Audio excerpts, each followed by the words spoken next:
欢迎大家来到我们最后一期，本学期最后一期的 seminar。这学期我们重点讨论了这么多非常重要的关于 representation 和 visibility 的话题，然后就很遗憾的，今天就是最后一期了，但是这一期也很精彩。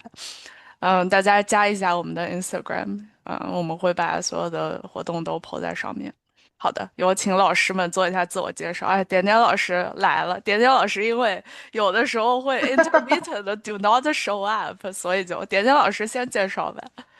啊，我这周是没参加备课，因为是忙不过来。反正我我叫点点，我现在在西雅图做一些劳工权益方面的工作。等会儿我可能也会从这个角度吐槽一下这次的 reading 的文化面向。嗯，然后我有一个性别研究的 PhD，不过现在并没有在做学术工作，就是在那种草根劳工权益小组工作。嗯，对。然后我参与国内的拉拉和女权运动很多年了，最早是从09年开始的，所以大家如果有这方面的问题，也欢迎跟我交流。好。谢谢点点老师，Tori 老师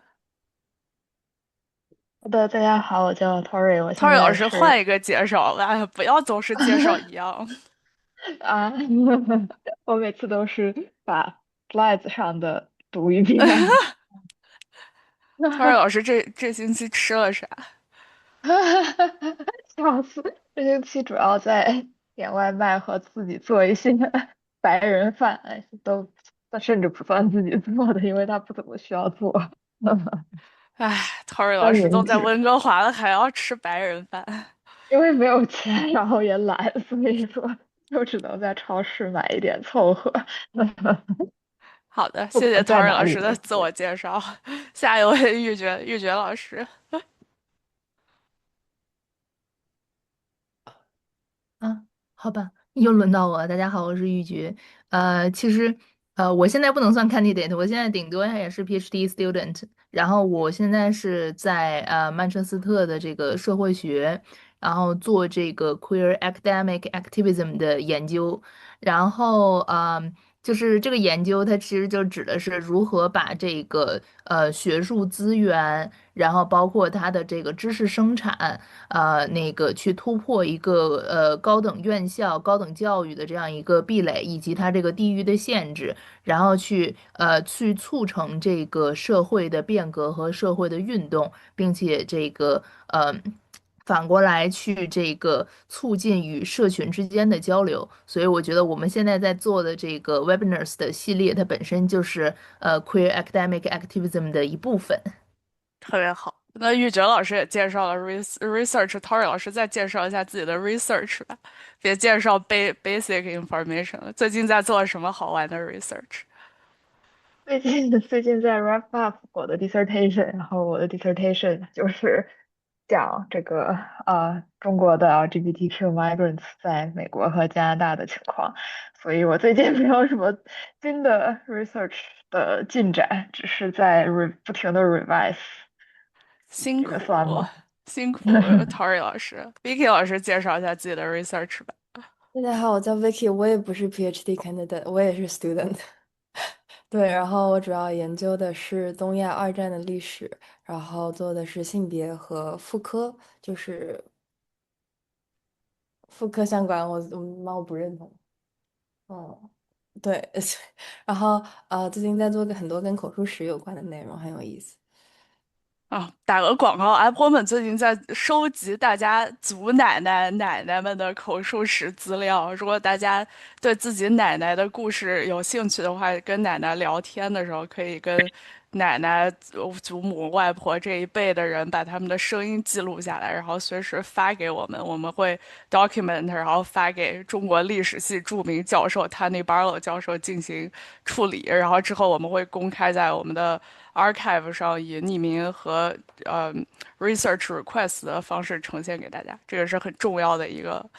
个我们目前在做的事情。如果大家有这一辈的奶奶们愿意接受采访的话，that will be greatly valuable。好的，大家自我介绍一下呀，有没有人想自我介绍的？Zelda 好不容易来一次，Zelda 来自我介绍一下，还有谁？我正在吃饭，突然被 Q 呀。嗯对，我好不容易来一次。我之前进这个群是从哪？是从想起那边分享的。然后中间其实很多时候没有参加，因为其实讲道理，说实际的，你们聊的有的时候我听不懂。然后我是做木工的，现在，然后之前是学的设计，摄影做的是摄影摄像，对，然后就这样。太棒了，谢谢 Zelda。还有谁？哪位朋友自告奋勇的自我介绍一下子？想 network，如果没有我就 move on 了。好的，那我们讲一下 Brave Space Agreement，就是因为这是一个性少数女性的空间。如果在座的有哪位朋友不 identify as 这样的一个身份认同的话，就请尽量的把这个 floor 留给有这样 identification 的朋友们。然后这是比较重要的一点，其他的就 go without saying。不好意思打断，不哎好意思 continue 一下，呃，能听到我说话吗？可以啊。嗨，不好意思，我刚刚本来想说话，然后您继续。哦，您说那个谁想 network 一下，我还挺，呃，我是通过那个，呃，那个博主，男性现代化。您们知道这位人士？哦，对，我是先加了他，然后看到他在朋友圈里发的这个活动，然后这是我第一次参加，您的啊，这个研讨 seminar，然后也是第一次参加任何这个性别议题相关 seminar，所以我发现好震惊，发现原来这么正经，我没有预料到会这么高质，然后不好意思。不正经不正经的，可以聊不正经的。我觉得就是我刚进来一会儿，觉得大家都非常非常专业，已经先磕一个响头。呃，我不占用大家太多时间，我就简短小小 network 一下。欢迎。我是一个就是上海的大四的学生，然后嗯最近开始了解性别议题，然后我的可能网络身份小红书 identity 一个是出国的分享。呃，就是低成本出国分享和一个专门女权相关骂人的账号，对，所以我就不说话了，让给太各位大棒了，佬们。太棒了！哎，Tori 老师研究这个 immigration 的，可以 network 一下，这不就是低成本的那个什么海哦，那外他学习，对吧？Tori 老师多分享太感分享谢了，这些 没 interview，问题，好的好的，没问题，去跟 很欢迎。Tori 老师做那个 interview 好的。之后，他在收数据的时候可以。哦，really？对对，OK，好多联哦，系。好的，谢谢你们，谢好的谢谢谢。哎，总，OK，算有人说话了，咱们这么多年，真的感人。好的，那我 OK，先闭麦了，您讲，感好，谢感谢。那我们就先来说一下第一本书，真的是非常非常深入理论的一本书。我们请老师们等一下好好的 unpack。陶冶老师先解释一下这个书的，介绍一下书的作者和整体的脉络吧。好的，这个作者他是有非常多的欧洲背景，还叫 Holness。其实我不是特别知道他的 first name 怎么读哈，我瞎读的啊。然后他现在是 Department of Philosophy at Columbia University，然后啊，他深耕很多 modern 的 thinker，然后我们在书中和 reading 中也可以看到这个他和这些作者 engage 的影子。然后啊、他是专攻这个社会理论。然后我之所以选这本书的一些 chapter，是因为我觉得他，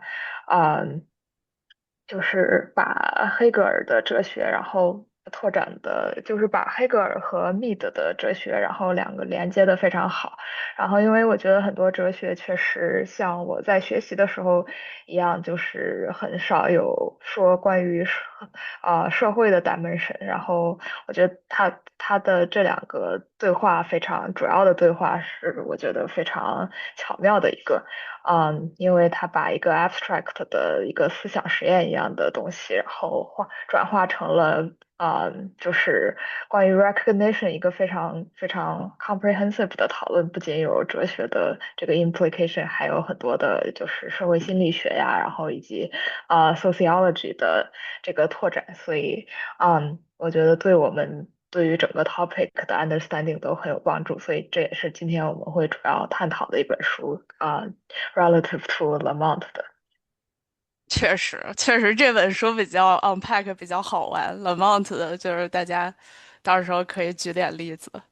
那我们先来过一下 overview，这本书也挺难理解的，所以 Tori 老师先做一下梳理工作。好的，对，这个 overview 就是先跟大家介绍一下这本书和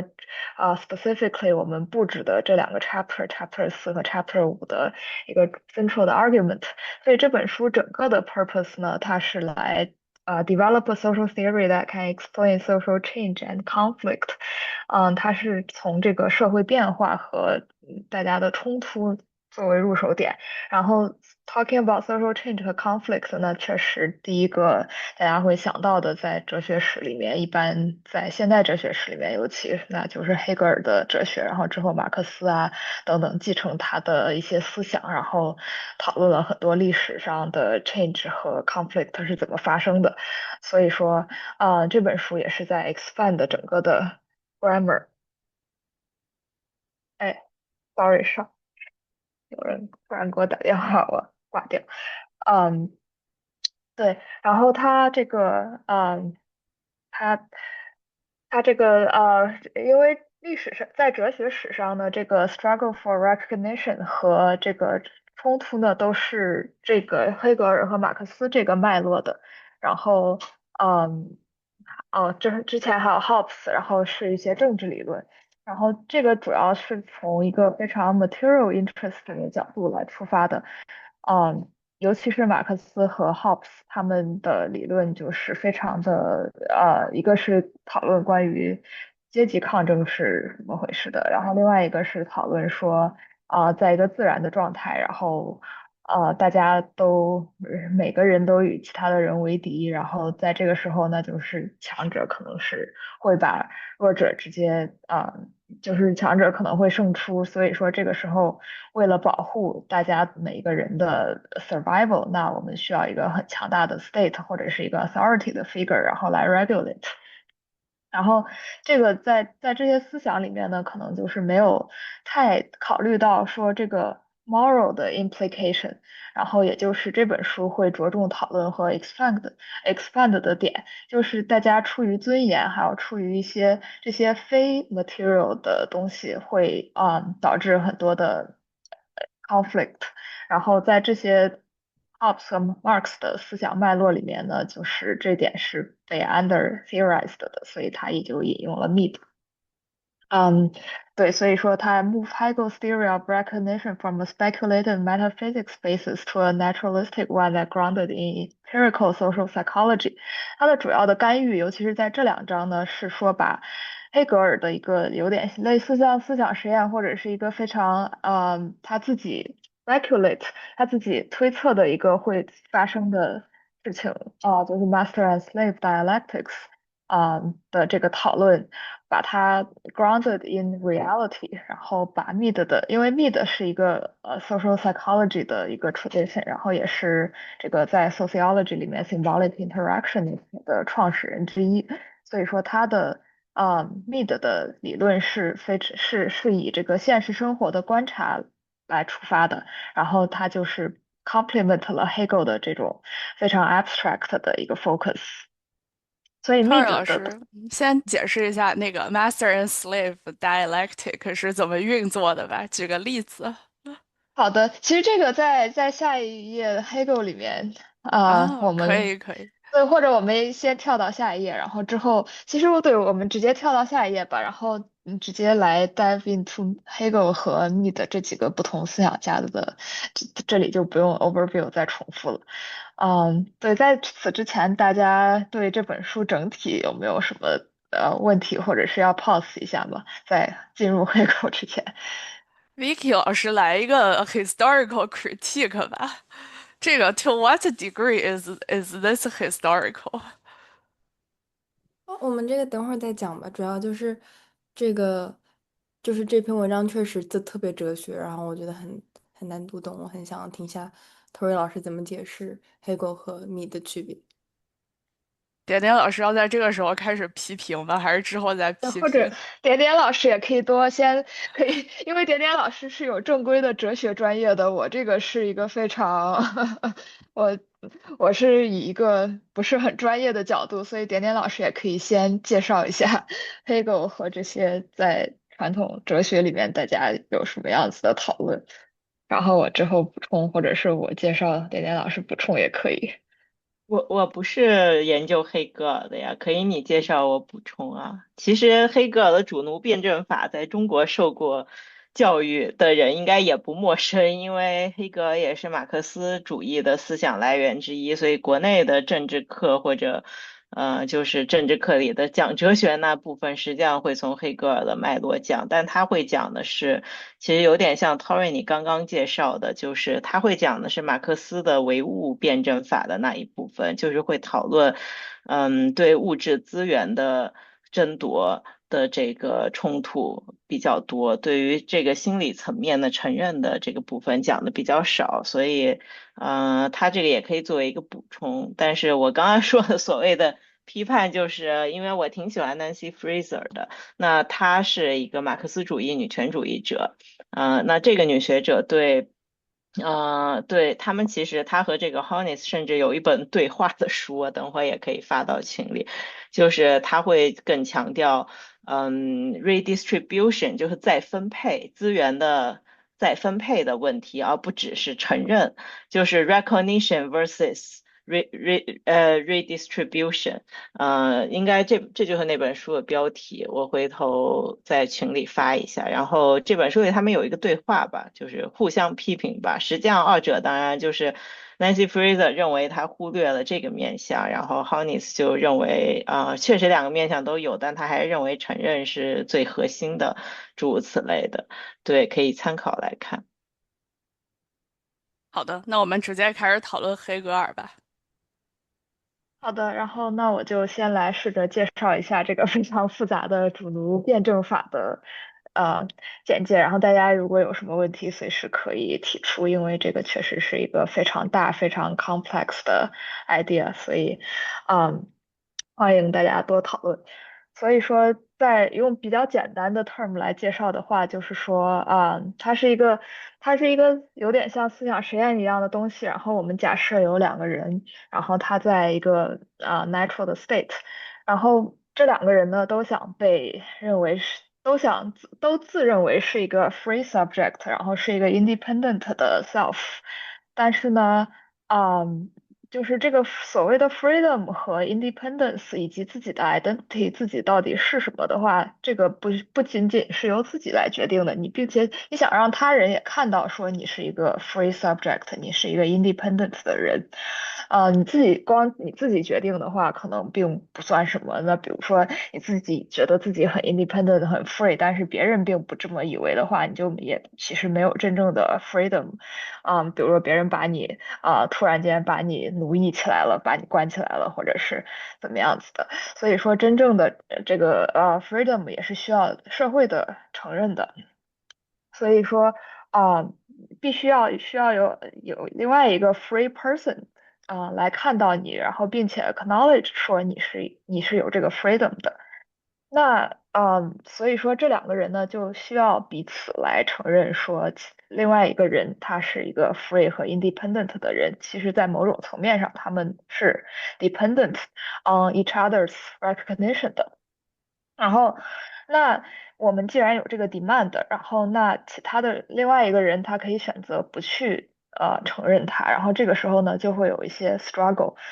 嗯，当然也有都会承认的一些 ideal 的 situation，但是经常的这个其实是会有 struggle 的。然后黑格尔把这个叫做把这个叫做 life and death struggle。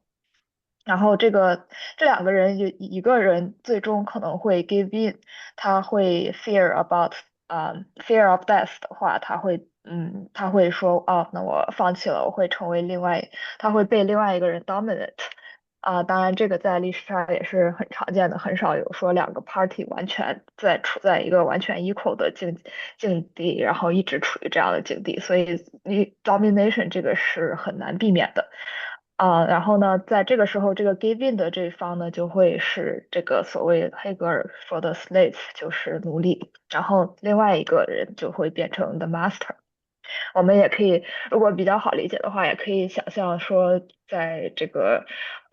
在 concrete 的关系中，一个就是 slave，然后另外一个就是他的主人，这样子比较 concretely 的，term 可能会更好想象一点。所以说呢，这个 slave 大家一开始会被认为是 unfree 的，因为这个词大家听到 slave 肯定都会觉得他是被限制的这一方，然后这个主人是拥有一切权利的。但是呢，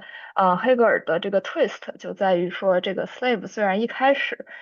或者是乍一看他是这个 unfree，他是不自由的这一方，他是被束缚的这一方。但是呢，他在这个 struggle 中，他会逐渐的变成更有 freedom 的这一方，instead of the master，然后这个就是比较 counterintuitive 的。首先呢，它的为什么会这样，有两个变化过程，一个是说这个 slave 他的 fear of death，嗯，他会重新塑造说他的 inner life，会让他自己变得更 reflexive，然后变得 discipline，因为他需要听从这个 master 的命令，然后他需要遵从于 master，然后他这个时候可能会有更多的 reflection。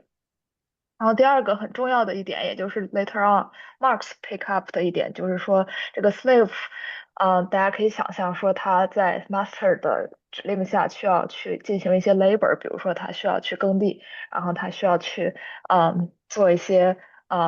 桌子椅子，然后为 master 使用和他自己使用，所以呢，他需要付出更多的 labor，然后在这个 labor 的过程中，在他和大自然接触的这个过程中。它这个 labor 本身可以 transform the world，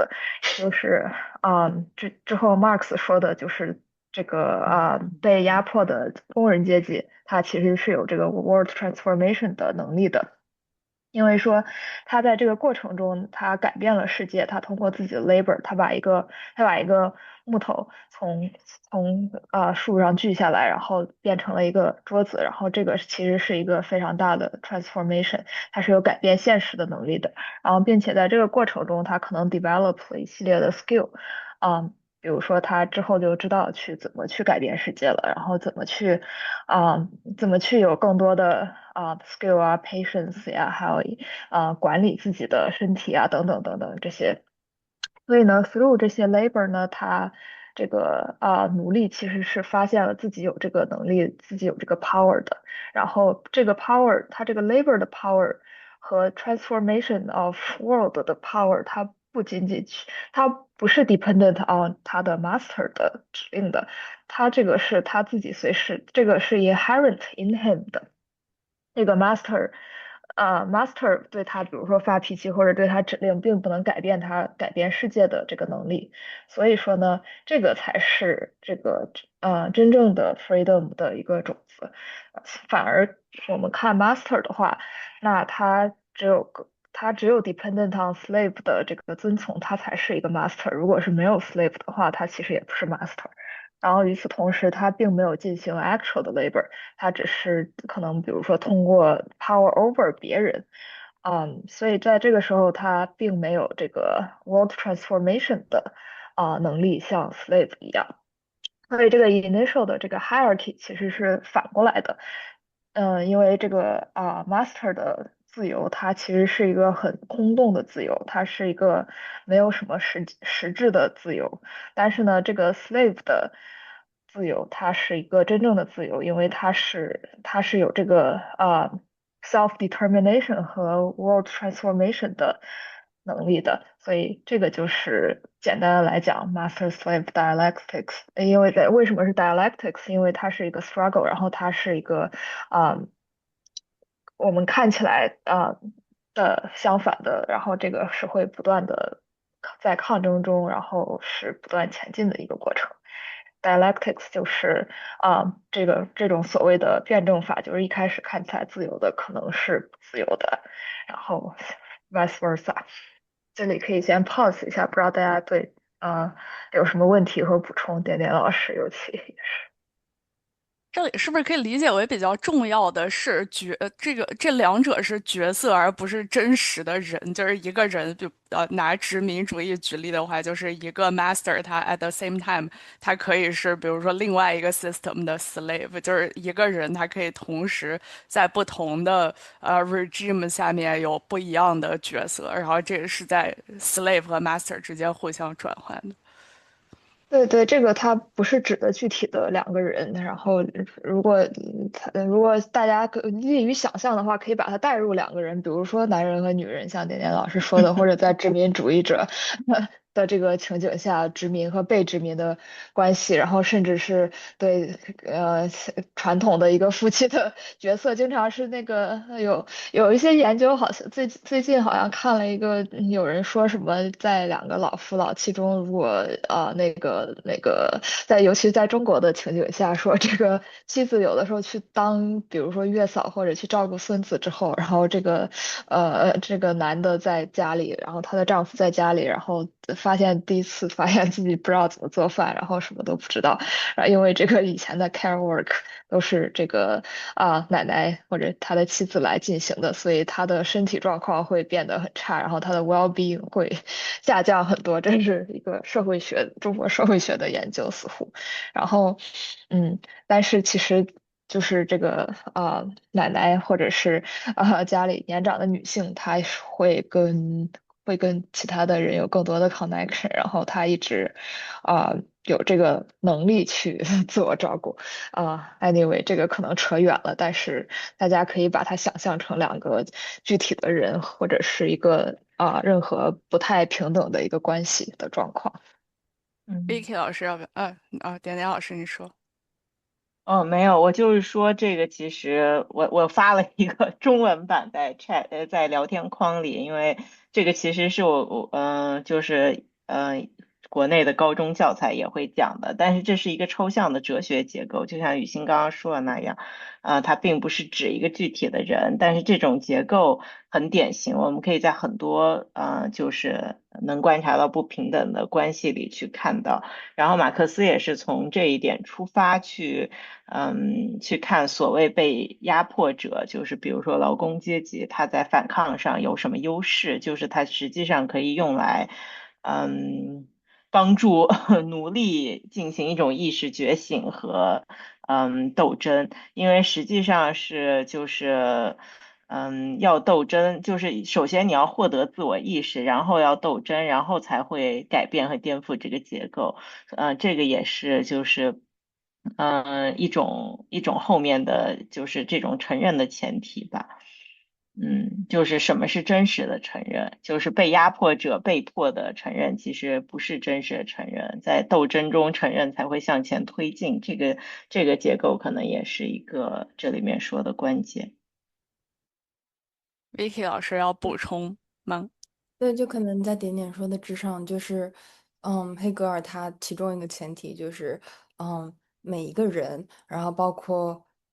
被压迫的人或者被压迫的人，他们内心都是想要被认可的，然后包括他们其中每一个人都是 reasonable 的，做 rational 理性的选择的人，然后所以说他们是想要成为一个可以做自主能力的人，然后他们最终的目标就是作为一个独立的人被认可，这是一个很大的前提。然后也因为黑格尔哲学派这一个很大的理性哲学，就是每个人都想成为理性的个体这个前提在，就所以说影响了很多之后的学习。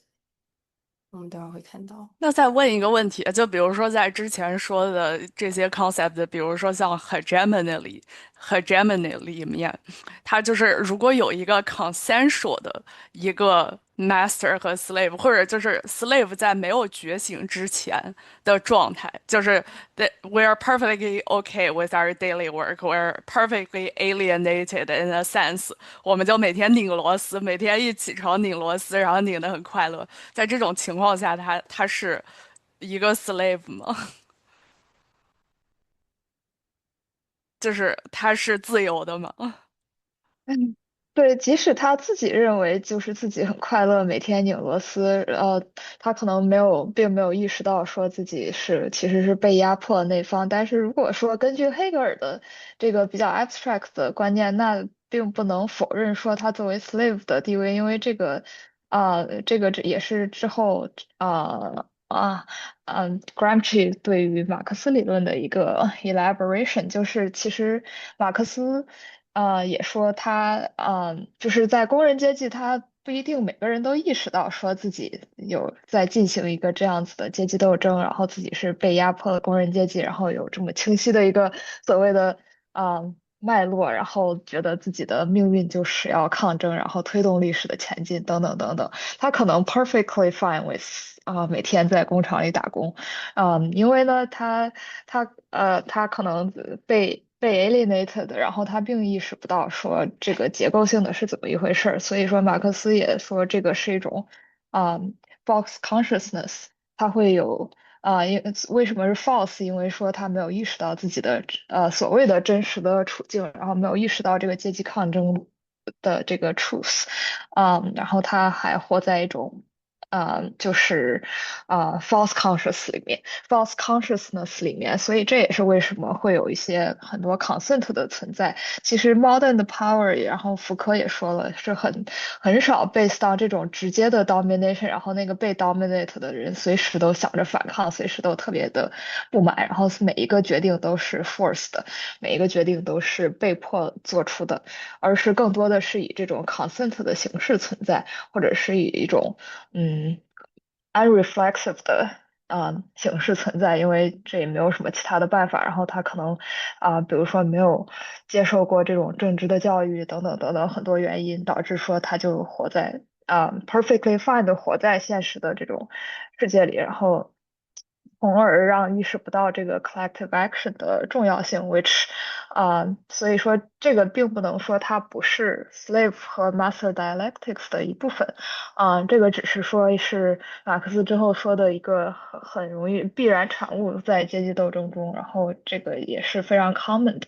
就是它可以攒着攒着，但是它现在攒得很慢，就是攒得很慢，你也不能说它不再积攒，对吧？就它还是 slave 值。就比如说 at the same time，我们现在都是 slave，因为我们就是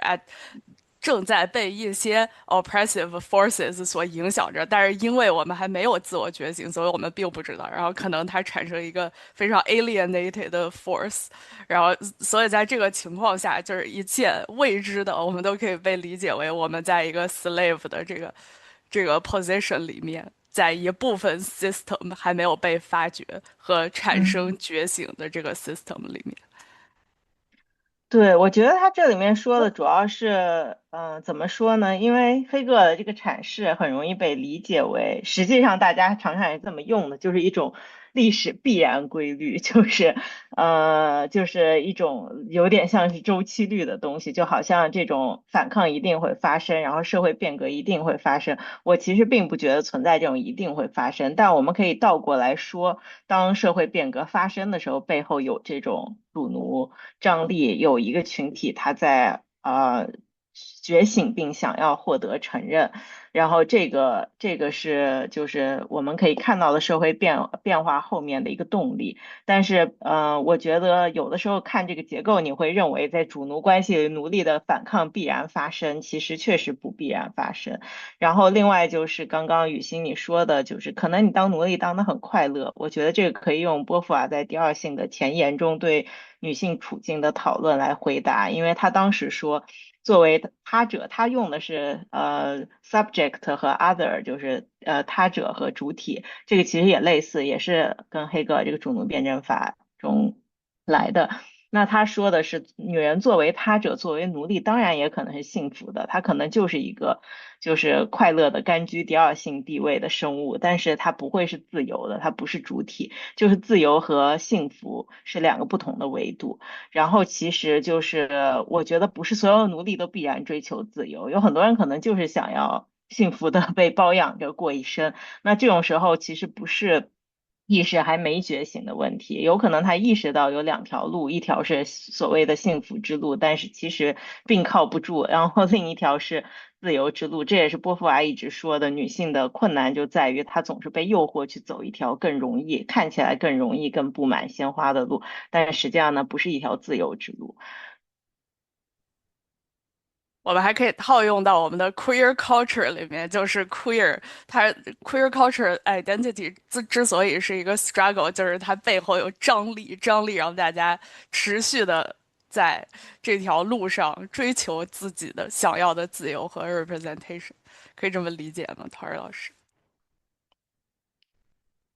对，是的，而且感觉 queer culture 里面，就是每个被 subordinate 的群体，感觉面临的所谓的诱惑和面临的这个选择也有一些相似之处，就是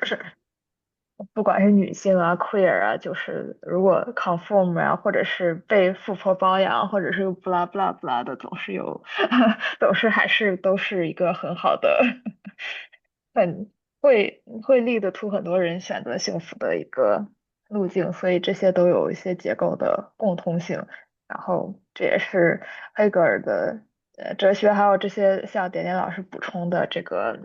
波伏娃哲学的这个 universal 的 application。这位 vivo 老师要不要开麦分享一下？啊，其实我没有算是黑格尔专家，我只是一些哲学爱好者，就是会看一些德国古典哲学这样。好的，好的。那我们也可以 move on 到下面，然后欢迎 vivo 老师随时在这个群里发言。我们来讲一下马克思和 social Darwinism，好好沉重的话题。对，这个 Marx 的 social Darwinism 没有在这两章中被非常多的讨论，但是为了给大家补充一个这个 theoretical 的 background，我们决定加上来。所以说，对，关于 Marx 是继承黑格尔哲学，然后并且把它，在现在的历史进程中非常发扬光大的一个哲学思想，这个大家在中国的背景肯定也都非常熟悉了。然后根据这个作者呢，他说这个早期的马克思主义的思想呢，他觉得这个 unalienated work 就是所谓真正的 labor，它是 recognition 的一个基础。然后因为通过 labor，然后我们实现了自由，我们实现了说这个self affirmation，然后 self fulfilling 等等等等的 labor 是我们通往所谓真正的一个理想境界的必经之路。所以，然后这个是没有什么，当然是没有什么问题的。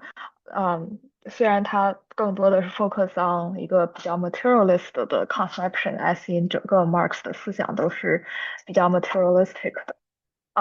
然后但是在他的 later work，比如说《Das Kapital》这本书里面，他的比较 mature 的这个 phase 的时候呢，他嗯更多的是在 focus on 他这个一个比较 utilitarian 和 interest-based model of conflict，在《资本论》里面，他讲了很多就是具体的利益的关系啊，然后甚至有很多。这个关于比如说钱等等，然后的一些 calculation，然后它更多的是 focus on struggle for recognition，focus on 这个非常非常 interest-based model of conflict，然后在它早期更多对于 morality 啊这些 humanity 的讨论可能稍微少了一点，所以这也是作者看到说 morality 还是很重要的，很多时候大家。对于自由的追求，还有对于社会运动等等等等的这个 motivation，它可能并不仅仅是单纯的利益维度的，而是更多的是一个在追求一个respect，追求一些非常moral 的一些 value，所以说这也是它的一个site of intervention。对，因为 class struggle 它是更多的是在马克思的，它越来越多的 focus on 这个 economic resource 和 power，有很多 economic 的 calculation，而不是 moral injury。所以说，它这个在作者看来是一个有点 reductive 的一个 framing。因为比如说现在的 social movement 它很少说，当然 material interest 总是一个 basis，但是呢，比如说在美国的这个黑人运动里面，它很多它 claim 也是 based on morality，就是你不能轻易的把一个人的生命就这么的啊、brutally 的拿走，然后你并没有给我们的 respect，而不仅仅是比如说经济方面的剥削，给我们更低的 wage 等等等等的。所以说这一点还是非常值得补充的，确实像作者所说。然后关于 social Darwinism 和 Hobbes，其实 Hobbes 也稍微有一点这个脉络，就是虽然它比 social Darwinism 要出现的早很多很多，嗯，但是呢，他们都是把 social conflict 看作一种 struggle for self-preservation，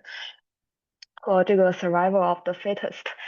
就是强者会胜出，因为在大家可以想象一个非常原始的社会，那有些人身体就是比另外一些人要强壮，然后比如说男的他可能就会 dominate 女的，因为他们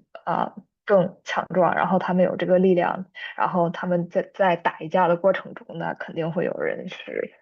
胜者，然后有人那些身体强壮的人呢，他可能就会随便去掠夺别人的东西。然后随便去践踏别人。所以说，这种强者胜出的这种概念其实还是非常非常非常有它的 truth 的。但是呢，这种的 framing，这种强调 survival of fittest 的这种 framing，它也是 misses a crucial point，因为其实很多时候，尤其是在当代的社会，它已经不仅仅是出于 survival 的考虑了，它不仅仅是出于这种一个 survival instinct 这么简单的东西，而是更多的也是说缺失了 moral struggle 的这个层面。因为现在我们在追求人的平等、自由、尊严被大家看到，这是一个更深层的需求。Beyond 如果说非常 reductively 的运用马斯洛的这个三角的话，它很多时候是一个非常高阶的，就是在金字塔顶端的一个追求。嗯，所以说它并不仅仅能用这个说 survival 这个概念来解释。所以说，同样的，作者也是指出了说这个 morality 的重要性。所以 that's why 这本书也是一个 develop a moral grammar of social conflict，然后来更多的去讨论这些尊严呀，然后自由和 recognition 的重要性。玉珏老师有要补充的吗？我看玉珏老师有发言。没有，我觉得我更多是从就是在它的社会应用方面的。我等到那个你们讨论第二本拉蒙特的时候，然后我再发言吧。那有点久远。好的，还有那还有哪一位朋友想要分享吗？我来 mute 您一下，抱歉。OK，看来大家都非常的 clear on this concept，这不用举例吗？那先不举例了，我们先往下讲 me 的吧，这个是文章的主体。好的，对 Mead 的话，它是像我刚才也在 overview 里面大概简单的提到了一下，它比较更加的当代一点，然后它是社会学里面 symbolic interactionism 符号互动学的非常重要的人物之一，然后它是从一个 social psychological 的角度来去讨论两个人之间，还有一个比如说人与和整个 broader society 之间的一个关系是怎么样 unfold 的。首先想给大家介绍一下一个非常关键的概念，在 Mead 里面就是 the generalized others。the generalized other 就是大家可以把它想象成一个就是一个 general 的 idea of 大家怎么会看待自己的，就是从一个第三者的视角，来看待自己的行为，因为自己可能在婴儿时期，自己并没有这个概念，就是自己干什么就是直接就干了，但是逐渐的在 developmental 的过程中呢，就是我们会有一个 clearer and clearer idea of 我们自己的行为是怎么被看待的。因为说在社会化的过程中，这个也是非常有必要的。我们需要知道自己的行为大概是怎么被 perceive 的，怎么被理解的，那我们才可以说去改变自己的行为以及控制其他人的行为。所以我们不能只从自己的观点来看待世界，你并且要理解，就是大概想象一下别人是怎么看待你啊，然后大概想象一下不同的视角之间是怎么 interact 的，然后才可以更好的理解说社会的运作和进行一些非常 complex 的 coordination。这个其实在某种意义上，如果帮大家更好理解，用比如说 popular psychology 的角度，可以有点像理解为情商。虽然情商包括可能更多的东西，但是情商其中一部分也是包括说去知道说社会是大概怎么 work 的。然后以及自己在社会中的这个作用和自己的 action 会对其他人产生一个什么样的大概的作用是需要有一个这样的建模的过程中的。所以说，这个就是社会化的你其中一部分的意思。所以通过这个 generalize others 呢，我们大概有一个印象 of 这个 community norms, rules and expectations。那比如说在现在的 seminar 中，我现在如果instead of 在讲这个书里的内容，我现在突然开始唱歌，那可能我这个就是不是很 make sense 的，我就知道说这个 generalized other 肯定会觉得我出了点问题，或者是这样是 unacceptable 的。然后 但是这 versus 我也知道。还是这不是就是社会达尔文，就是他跟社会达尔文的区别只是他就是上升了一个，就是把 morality introduce 到这个里面嘛，就是那在广义来说，情商不也是一种社会达尔文吗？就是如果你不以这样的方式的话，就没有办法 survive。我觉得他的 focus 不太一样，社会达尔文更多强调的是说，如果你做什么事情，那它的 consequence 是什么？就是它是一个说，呃，它是有一个narrative arc 的，我觉得是一个 developmental 的 process，然后并且来解释说，这主要 focus 上一个斗争，但是 generalized others。它就是如果我们先不把它想象那么远的话，它就是一个帮助你理解的概念，就是说它是怎么被 internalize，而没有说如果你不 internalize 或者你不怎么样会有什么样的后果。它只是在介绍说我们可以在一个横切面的视角怎么去理解不同的 forces 对我们的影响，还没有到一个纵切面。如果说比如说这个 socialization 如果不进行，或者我们为什么要 socialization 等等的一些讨论，我觉得 social Darwinism 有一个更 normative 的有一种更 prescriptive 的 content，然后这个 generalize other 感觉更多的是一个 analytical 的 concept。嗯。虽然他们确实有一些联系，对，但是我们分析的角度还不是很一样，目前。我觉得是这个抗争逻辑不一样，就是其实刚刚说的主奴辩证法里面那种抗争带来的历史发展，那在马克思主义或者社会达尔文主义，它的理解可能就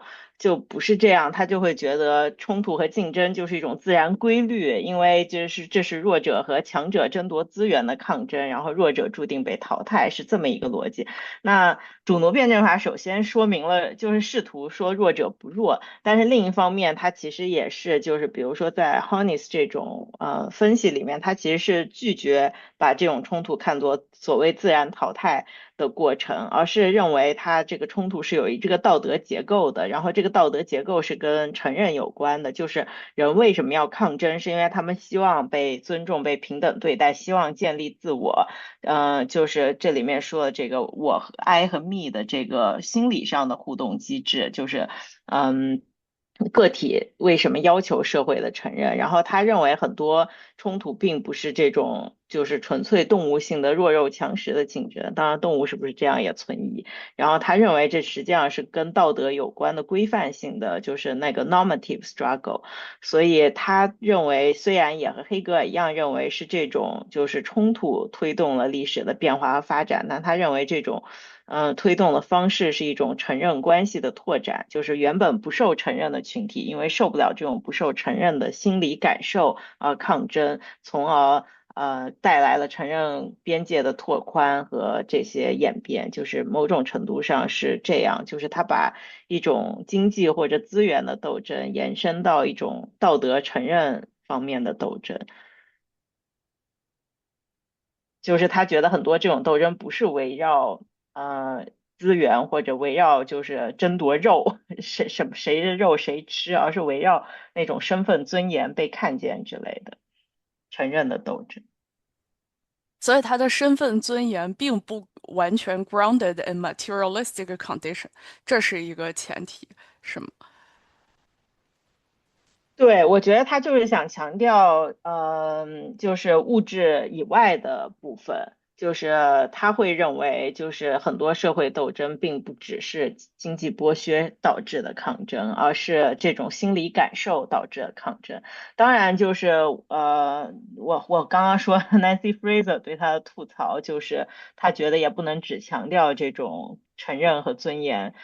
也就是物质斗争和资源的再分配也很重要。但我觉得这是一个对话关系吧，就是他可能觉得马克思太注重这个物质上的和再分配上的这种经济剥削上的抗争了，所以他去提出这个承认，他觉得这种感受更能解释他看到的很多就是社会斗争，这些斗争实际上很多时候人们要求的是尊严和身份，而不是只是要求多给我发点钱。那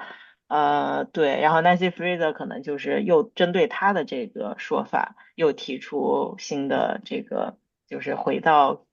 怎么去更重视物质，实际上就有一点像是这种物质和承认，但是其实二者并不是一个对立的关系，我觉得也是相辅相成的，但他可能更强调这个承认的这个面向。好的，那我们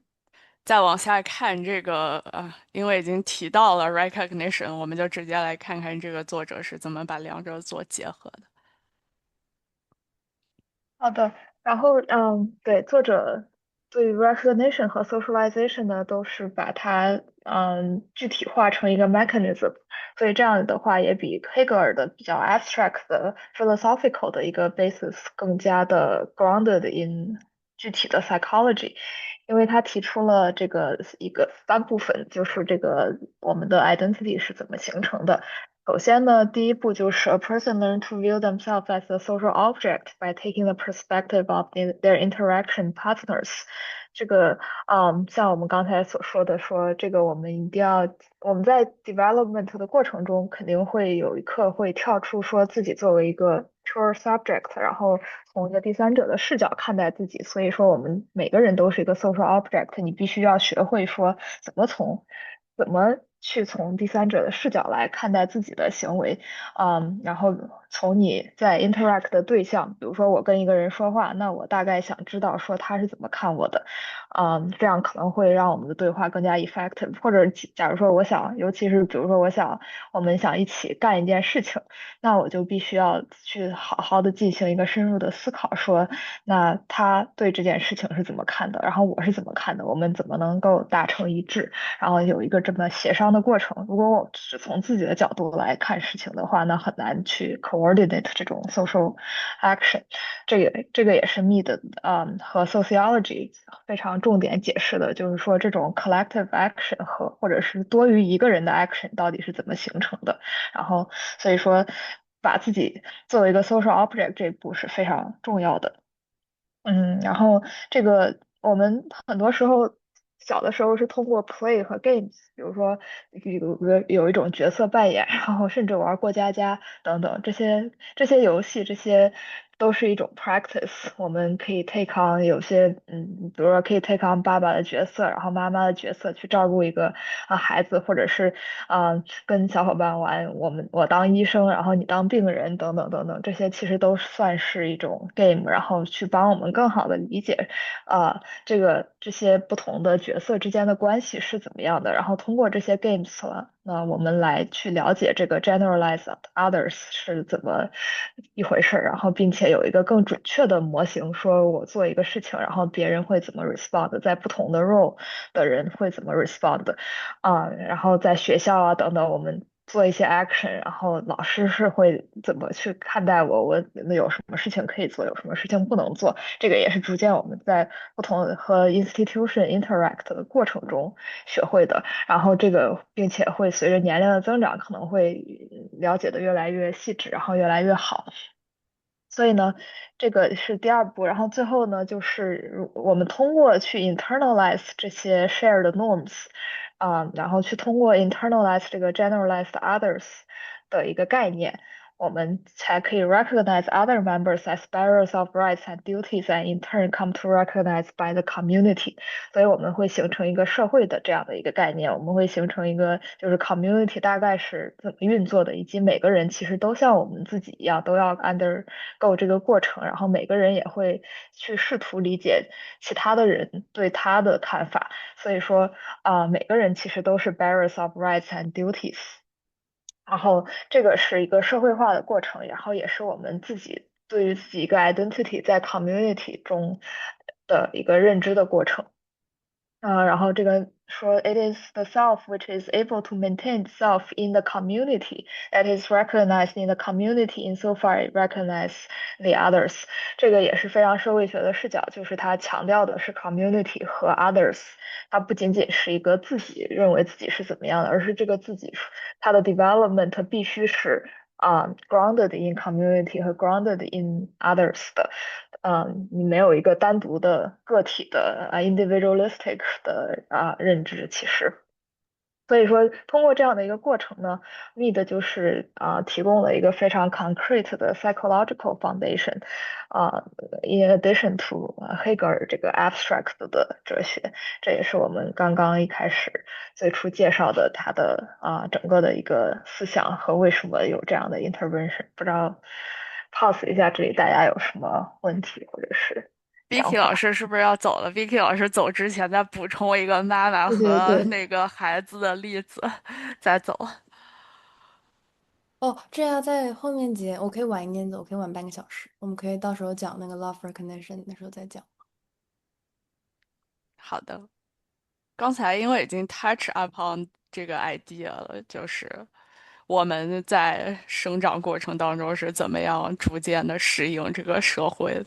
哦，那讲一下吧，这个还挺有意思的。他就是这个作者好厉害，他可以把各种很 scattered 的 ideologies 结合得很好。就他后面一章主要讲的是精神分析 psychoanalysis，然后他讲的主要是说从精神分析的角度上来看，在一个女性怀孕，然后包括刚生小孩坐月子那段时间，她和那个小孩从两个 independent beings 变成了一个存在。然后所以说，在小孩的生长的过程当中，他一开始也是认为母亲就是那个object relations，就是你人生中的第一个 caregivers，他会把他和那个母亲看成同一个存在。然后所以说，当母亲回到工作当中，开始上班，开始 socialize，在那个过程当中，小孩会意识到自己跟妈妈并不是同样一个人，意识到妈妈是一个单独的客体。在这个过程当中，大家可能有年纪比较小的亲戚可能会有注意到，就是我外甥女也是，在我离开的时候，她会对我发脾气，然后或者说在有一段时间。他们小朋友会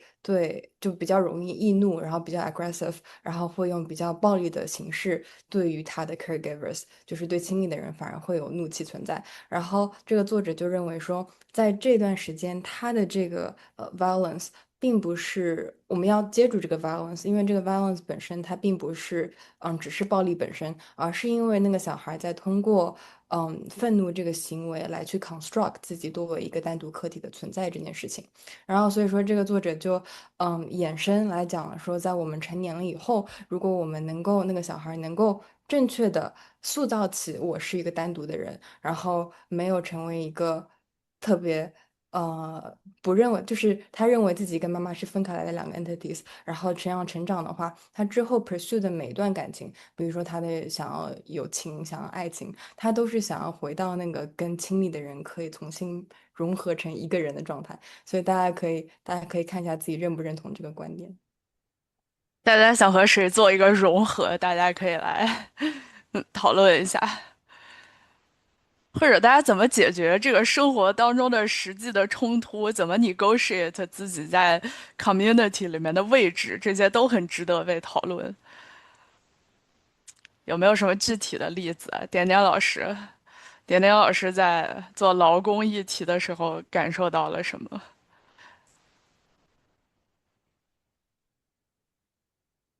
啊，这个实际上，我觉得他刚刚这张 slide 讲的，就刚刚这张 PPT 讲的关于身份形成的机制是一个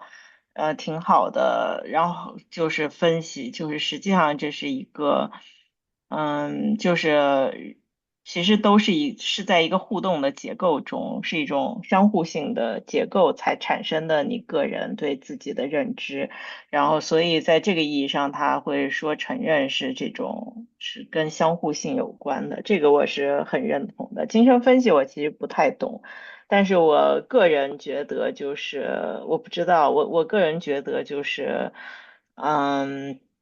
有很多对这个就是小孩为什么在别人离开的时候会哭闹的解释，比如现代心理学也有一些解释是认为就是在3岁还是几岁以前，他的脑回路还没有发展到知道一个消失是暂时的，他可能觉得这个消失是永久性的，所以就会比较这个紧张。之类的，就是这些心理学的东西我也不是特别懂啊，更加专业的人可以解释一下。但是我自己觉得，就是关于怎么解决冲突，实际上确实可以用这种承认和看见的逻辑。就是我觉得很多时候冲突的发生确实来自一种自己不被看见、不被认可的感受。所以，怎么样让对方感到自己被听到、被看见、被认可？其实很多的沟通技巧，不管是很流行的非暴力沟通，还是别的一些，其实我觉得当它有效的时候，它都是来自于先看见和承认。然后当对方感到被看见、被承认之后，其实才可能进一步的去讨论问题。那如果一个人他很难去感到自己的被看见和承认，或者就是他比较缺乏，他可能陷在自己的一些 trauma 或者一些想象力，没有办法去看到和承认他人的话，这个沟通其实就没有办法真正的进行。还有没有那种 demand 非常多的，就是被看到？你就是每天活着都很累了，然后这个也要被看，那个也要被看，然后你就去看一圈，自己也很累。就是那它是不是就是一个 negotiation 的 process，对吧？你说就是有那么多 underrepresented 的 group，maybe everybody in a sense 希望可以被看到自己的一部分 subject 这一部分，那是不是它就有很多的 labor 呢？那在这个negotiate for recognition 的时候，我们又需要注意什么？点点老师肯定在做劳工的时候遇到，比如说这个劳工他特别的 demanding，然后他就是一直来找你，就是那你是怎么面对这样的这种 negotiate a lot for a lot of attention 和 recognition 这种过程？呃，你要是说这种具体工作中的事情，其实你 就是你设立好自己的边界就可以了。比如说，其实我有些同事有这种痛苦，就是因为我们会把自己的微信分享给工友，然后他们可能就会随时随地给你发信息、打电话。然后之前我有一些同事也很困扰，但是其实我就是一个万能模板回复，就是我会说我周二和周四在哪里值班，你可以在这个时间来找我，不管他们什么时候找我，我都是这么回。然后他们来，如果他们真的来了，他们也付出了这个 label，到了我值班的地方找我，那我有什么问题，我帮他们解决什么问题，因为那个时间就是我设定来解决工友的问题的。但其他时候他们找我，除非我自己判断这个事儿确实是我觉得重要，我也想帮的一些紧急情况，不然其他的我就一概是这样模板回复。然后我也没觉得有什么特别内耗的，但是可能因为我不太容易被别人的情绪影响。我的问题还是一个比较 general 的问题，就是如果这个世界上就是有很多的demanding for attention，那它是不是not necessarily friendly towards 一些 underrepresented communities？这不也是 Spivak 之前讲的那一部分？哎，等一下，Vicky 老师可以具体的讲一下。那在这样的一个大家都 demand for representation 的时候，那这样的有限的这些 labor，我们怎么平均分配给，或者不平均的分配就是给大家？我觉得你这个 label 来自哪儿，实际上很有意思。就当你说这个 demand 的时候，实际上，比如说当你说到 Spivak 的底层人的时候，实际上底层人是被要求的对象，他们是服务者。像我为什么能理解这些工友？因为他们都是服务业的工友，平时他们做的事情都是就是给客人提供各种服务，他们平时都是被 demand 的。所以有的时候他们 demanding 我或者怎么样，我其实觉得就是跟他们平时遭受的比起来，真的也不算什么。就是很多人他们为什么变得 demanding，或者为什么被大家觉得精神有病或者怎么样，也是因为他们有过 traumatized 的经历。当然也不一样，就是痛苦或者这种东西很难去衡量和比较。那也有些人可能他天生就是让人觉得有点什么问题，但我自己还是会认为大部分。就是生理结构，就是差不多的小孩生下来，其实，就是他们的基本需求实际上很多是共通的，但是在成长过程中，因为各种基本需求的无法满足或者创伤经验，长成了千奇百怪的人，其中可能就会变得很 demanding 或者变得。怎么样？那这个其实这当然就是心理层面的事了，但是我觉得就是可能回到那个共通的需求，以及回到就是确实这始终需要很多情绪劳动，而且这个劳动其实一直都是谁在提供，谁在提供给谁，这个实际上是我们会去看到的。当我们说社会更公平的时候，不是说。就比如说，为什么现在还有人饿死？加沙那些饿死的人，是因为世界上粮食不够吗？不是啊，是因为这种结构性的困境。同样的，为什 That's 么有些人的情 absolutely 绪，true。对啊，为什么有些人的情感嗯，需求得不到满足，也不是因为我们没有提供足够的 labor，而是这种 labor 从来都不是平均分配的。这也是为什么我觉得 Fraser 对这个 Honest 提出批判，就是不仅是承认，而且要考虑什么是再分配的问题，到底资源都被分配给谁了，这个问题这也是始终还我们 queer 是。community 一直面临的这些discourse 吧，就是大家觉得就是我们没有必要就是非常照顾性少数，因为他们就是一个 minority。那我们在学习这一章的时候，也可以学习这些 strategy，就是怎么来面对这些问题。OK，那我们来讨论这一章，就是比较总结性的，然后也是比较重要的这个文章的中心思想。嗯，对，这章主要是第五章的一个总结。第五章的话，它就是具体来讲这个三个非常重要的 love, rights, solidarity，它会具体有什么样子，给我们一种什么样子的 recognition，然后这三种非常重要的都会 give rise to 这些三种非常 positive 的 aspects。首先，love，刚才我们已经讲了挺多的了，Vicky 老师具体 elaborate 的这个child 的 developmental 的这个psychoanalytic 的 process，这个 Winnicott 的一个思想，就是说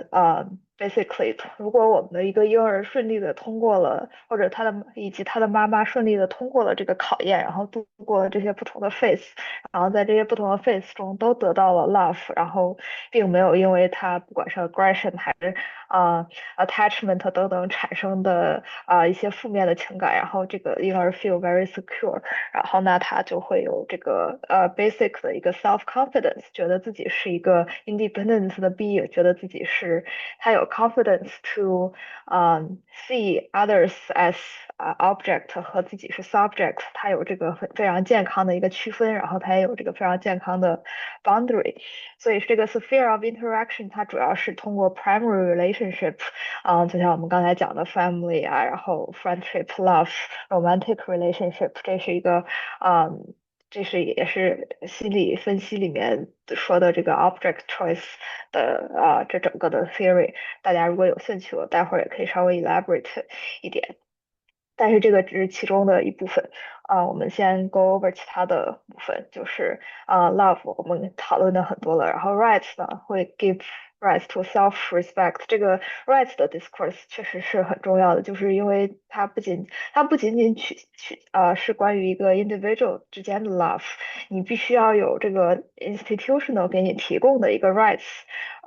你必须你的生活是被保护的，你不能只是被比如说你的家庭保护，然后被你的朋友保护，你必须要说我如果在比如说 workplace 受到了这个歧视，然后我受到了一些系统性的压迫，那我必须这个时候需要有法律站出来说，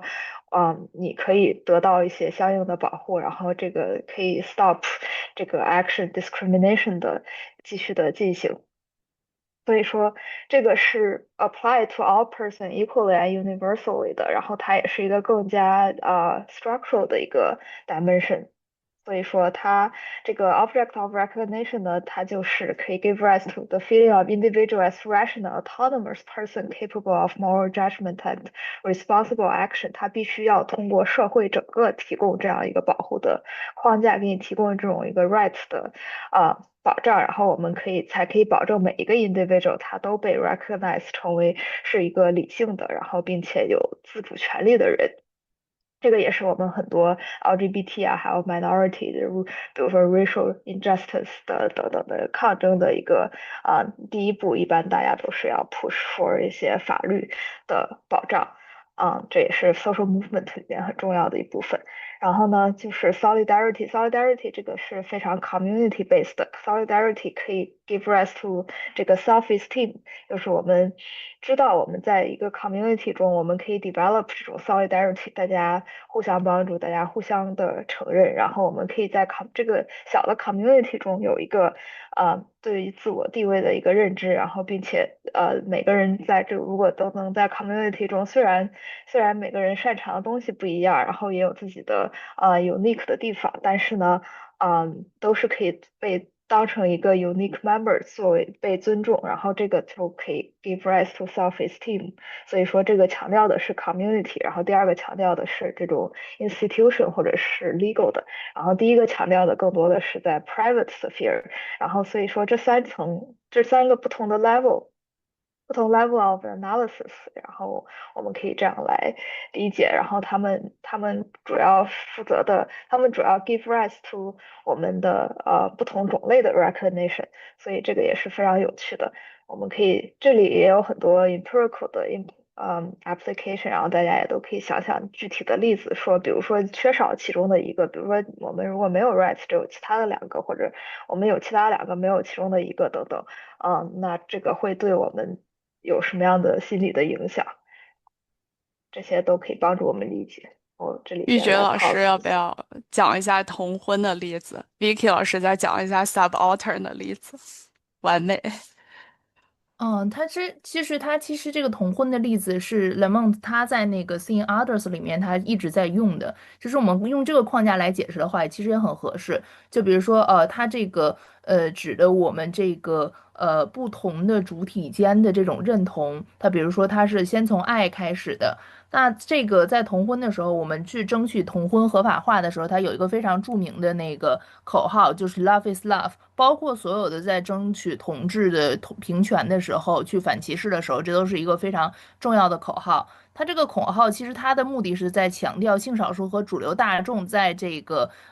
感情方面的它的共通性。比如说它 Love is Love，它就强调，哎，我们这个关系它是一个非常忠贞的、非常稳定的关系，然后带有了对于这种稳定伴侣关系的一个向往。它固然它是内化了主流的这种单偶制关系的一个范式，但是呢，它也因为这种内化了，然后去学习这种范式，获得了主流大众对于性少数的认同和支持。他认为说，哎，你是少数，但是你好像也不是那么异类，所以他就是相当于是建立一个这个趋同性，然后来获取到这个公众的认同。那这个部分它是在强调 love 的价值。那第二个部分就是他通过 love is love 这个口号去争取了这个同婚，也就是同性伴侣间结婚权的这样一个具体的 rights。那他这个 rights 的争取的过程中呢，他也是他不光是说哦，我如果说我这个人啊，我不想结婚，那你这个结婚和同婚合法不合法对于我没有什么影响。那其实他不是这样，因为他的这个结婚权作为一个公民基本权利，它其实是在承认你作为公民的。作为平等的一个公民的这样一个地位，那么它同时你在获得这个rights 的时候，你哪怕说你不去行使它，你本身就是对于你的自我的一个尊严的一个保证，保证了你像其他的那些异性恋一样，具有这个作为合法公民的，作为平等公民的这样一个身份和地位。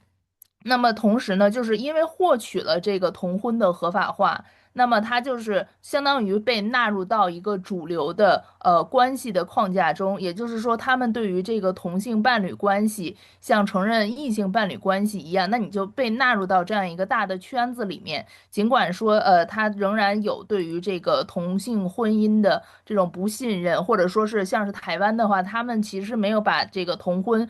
直接加入到婚姻法的框架，而是单立了另外一个法。但是呢，它有这种形式上的一个认同和承认，实际上也保证了这个同性伴侣同性或者说是整个的这样的一个LGBT 的一个群体，在整个社会主流中的这种 solidarity 的一个地位的存在。所以说，同婚这个例子，它其实是很好的验证了为什么这个 intersubjective recognition 它是一个非常好的一个框架，以及这三种框架它在一个具体的社会运动中，去一个争取认同的运动中，它是如何去联动起来的。非常重要。Vicky 讲老师补充一下讲得太好了，历史就视角。对，我主要就是想讲一下历史，如果太无聊可以停止我。就是对，但是前面玉娟老师讲了一个很关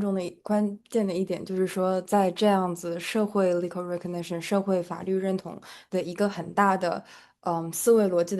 的模式，它的最终的目标就是越来越多的人被 include 到这样的一套社会关系当中，就是这是他的大前提，这是他认为最终的目标。所以说，这样子有什么问题呢？文章中有提到说，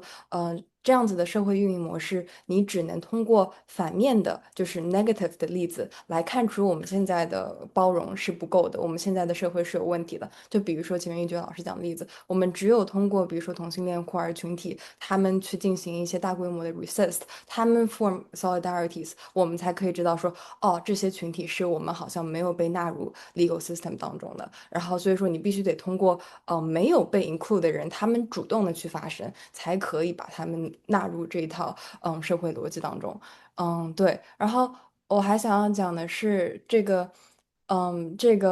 这一套 love right solidarities 的逻辑和历史的关系，就是说，主要是黑格尔前面讲到，我们前面讲到说，他不是以一个个人的每一个人是自主的理性的客体这样子的想法去发生的嘛。然后这是建立在一个去除君主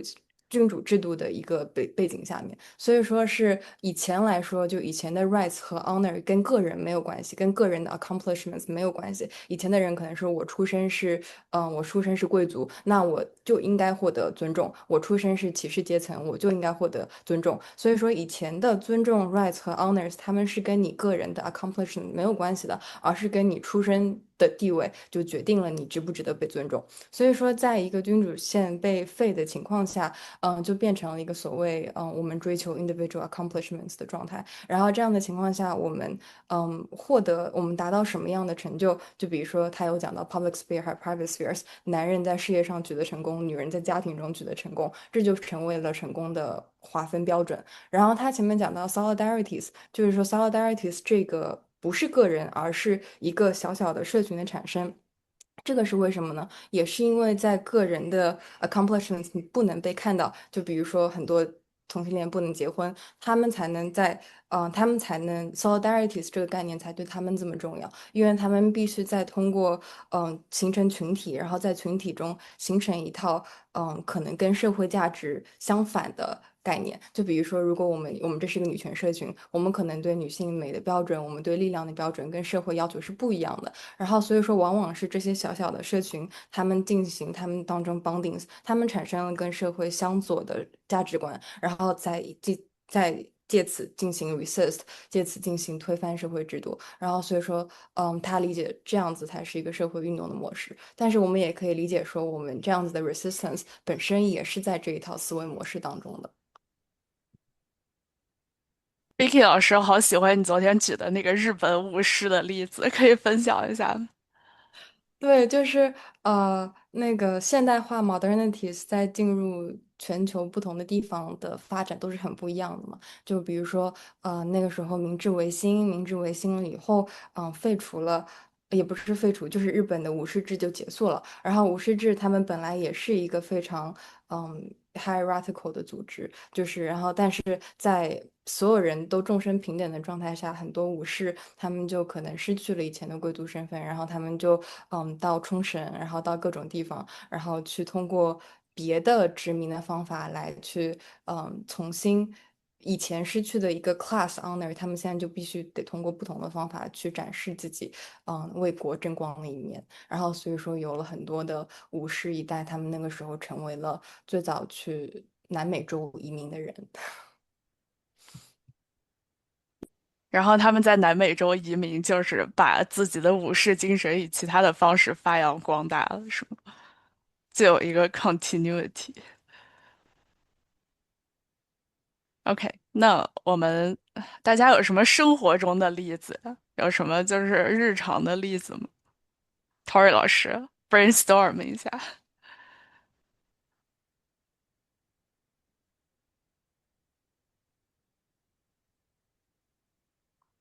嗯。跟大家息息相关的生活里的例子，大家能想到吗？在女同社群里经常发生的，怎么样 女同社群 boost 大里。家的？点点老师你说。哦，我刚刚有就是翻译了一下这些 slides，然后分享到聊天框里。然后我自己想到的一个我觉得跟社群里关系挺大的例子是关于，就首先刚刚说的同婚其实就是一个很好的例子。然后我觉得现在可能讨论比较热烈的跨性别的议题，我觉得也是，就是为什么跨性别不能只是一个人的私事，或者是他对不对自己身体动刀子的事，而是需要社会承认。实际上跟这个是有关的，就是如果社会不给予承认，如果其他人看不见，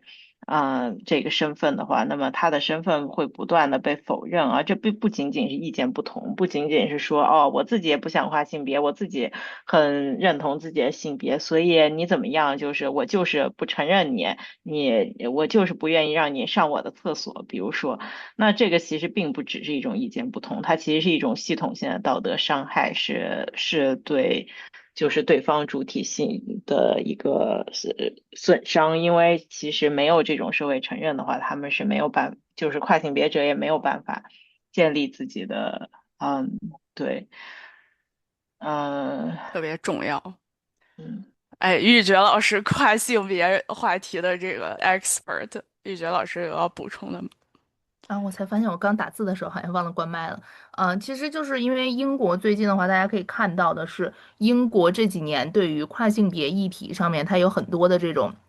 就是反扑吧，就相当于是无论是在法律还是政策还是在医学，在这个知识方面的，它都是一个非常严重的一个反扑。但是呢，比如说英国从04年开始有这个 Gender Recognition Act，就是一个性别认同法律，它允许你在满足这个足够的条件门槛之后，可以不经过这个完全的生殖器的手术，然后去变更你的性别身份。那么在这个过程中，你看到它那个法案的名字叫做 Recognition Act，然后呢，它的这个发给这个跨性别者的这个证件叫做 Gender Recognition Certificate。但是呢，它在这个要求满足的这个条件里面，它首先它不承认你的 self recognition 算作一个可以有效作为申请的一个项目，也就是它跟德国等地的这种性别的认同的政策是不一样的。德国的话，因为我们将它称之为性别自觉法，也就是说你在这样一个法律的框架下，你个人的 self recognition 可以作为一个参考项和条件。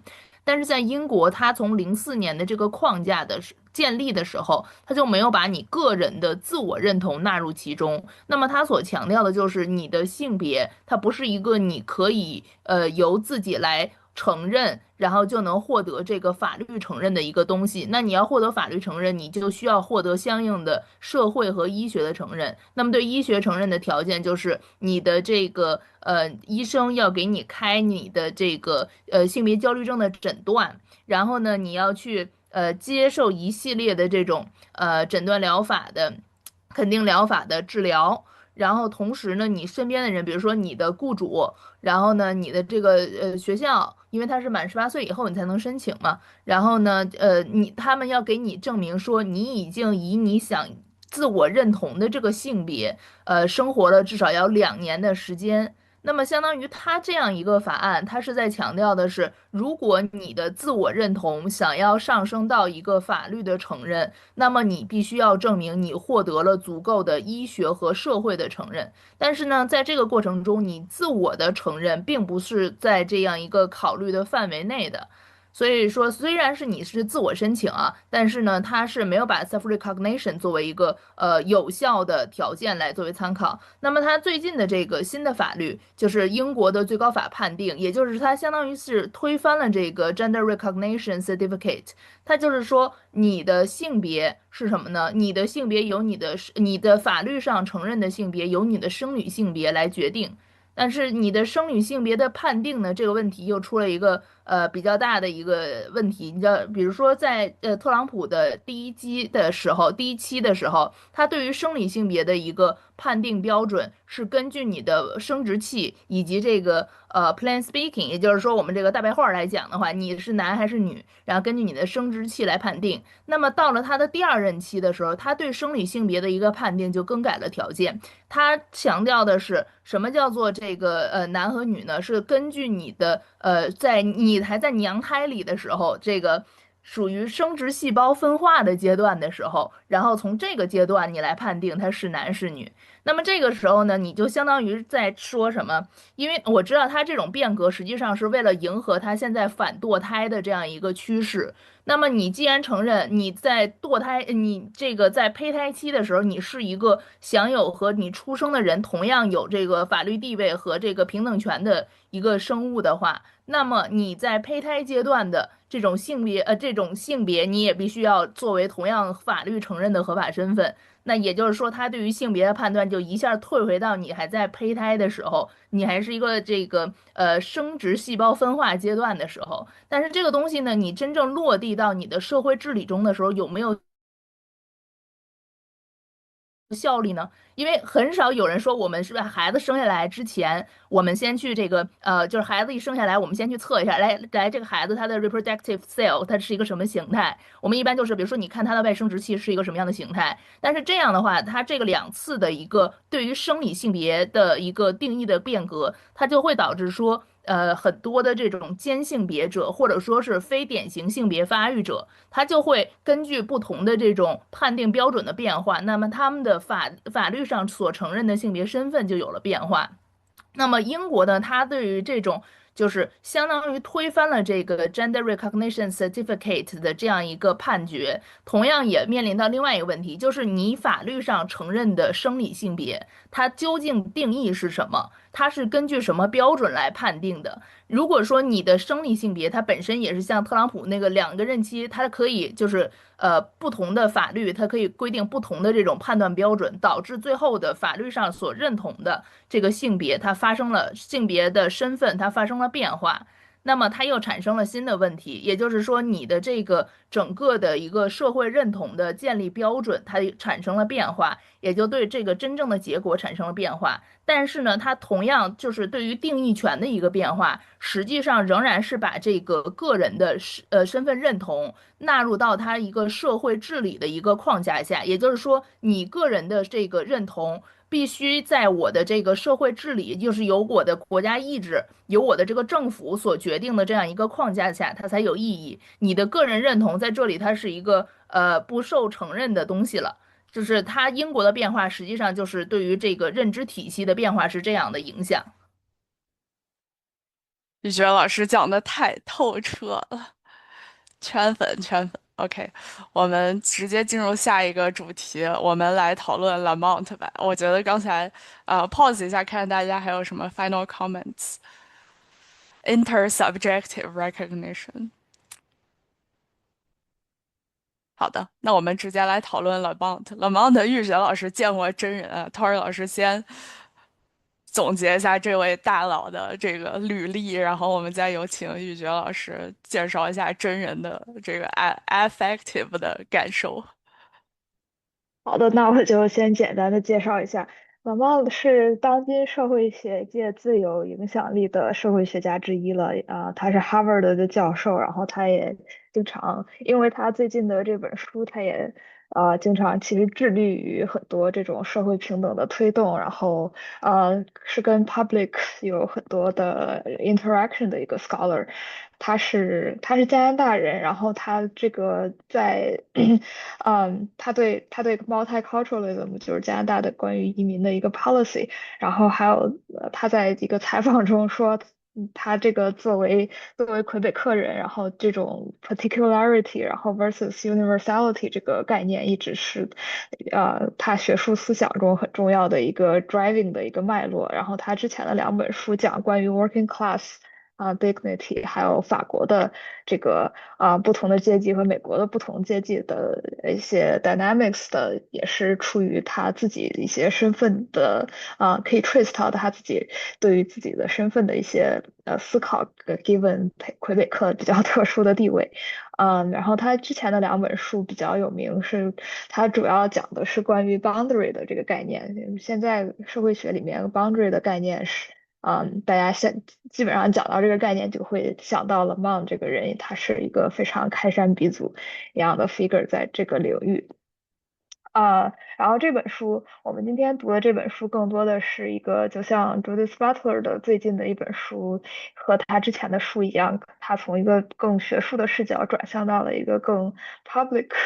scholarship 的一个视角，然后用比较通俗易懂的语言，然后去address 一些比较 pressing 的 social problem。然后可能